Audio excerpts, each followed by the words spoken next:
ನನ್ನ ಪ್ರಕಾರ ಲೋಕಸಭೆಯ ಸ್ಪೀಕರು ಅವರಿಗೆ ಪದ್ಮ ವಿದೂಷಕ ಅವಾರ್ಡ್ ಕೊಡಬೇಕು.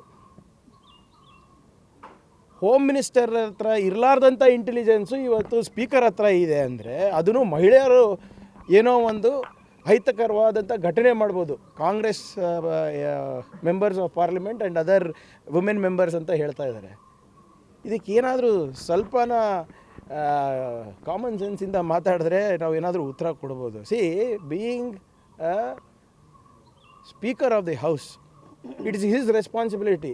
ಅಂದರೆ ಇವ್ರೇನು ಹೇಳ್ತಾ ಇದ್ದಾರೆ ಅಂದರೆ, ಅಮಿತ್ ಶಾ ಅವ್ರ ಹತ್ರ ಇರಲಾರ್ದಂಥ, ಅಂದರೆ ಹೋಮ್ ಮಿನಿಸ್ಟರ್ ಹತ್ರ ಇರಲಾರ್ದಂಥ ಇಂಟೆಲಿಜೆನ್ಸು ಸ್ಪೀಕರ್ ಹತ್ರ ಇದೆ, ಮತ್ತು ಸದನದಲ್ಲಿ ಪ್ರಧಾನಮಂತ್ರಿಗೆ ರಕ್ಷಣೆ ಇಲ್ಲ ಅಂತ ಹೇಳ್ತಾ ಇದ್ದರೆ ಯಾರಾದರೂ ನಂಬ್ತಾರಾ ಇವರೇ?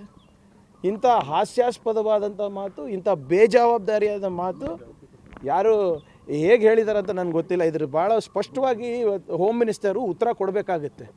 What intelligence did the speaker have? What intelligence did the speaker have to ensure that he ordered the Prime Minister not to come into the Parliament? ಅಂದರೆ ಈ 56 ಇಂಚ್ ಸೀನಾ ಏನಾಯ್ತು ರೀ? ಇಲ್ಲಿ ಪಾರ್ಲಿಮೆಂಟ್ ಎದುರಿಸೋಕ್ಕಾಗಲ್ಲ, 12 ವರ್ಷದಲ್ಲಿ ಒಂದು ಪ್ರೆಸ್ ಕಾನ್ಫರೆನ್ಸ್ ಮಾಡೋಕ್ಕಾಗಲ್ಲ ಅಂದರೆ ನಮ್ಮ ಪ್ರಧಾನಮಂತ್ರಿ ಎಷ್ಟು ಧೈರ್ಯವಂತರು? ನಿಮ್ಮ ಪ್ರಶ್ನೆಗೂ ಉತ್ತರ ಇಲ್ಲ, ಪಾರ್ಲಿಮೆಂಟ್ನಲ್ಲಿ ವಿರೋಧ ಪಕ್ಷದವರ ಪ್ರಶ್ನೆಗೂ ಉತ್ತರ ಇಲ್ಲ ಅಂದರೆ ಈ 56 ಇಂಚ್ ಸೀನಾ ಎಷ್ಟಿದೆ ಅಂತ ತಮಗೆ ಅರ್ಥ ಆಗುತ್ತೆ.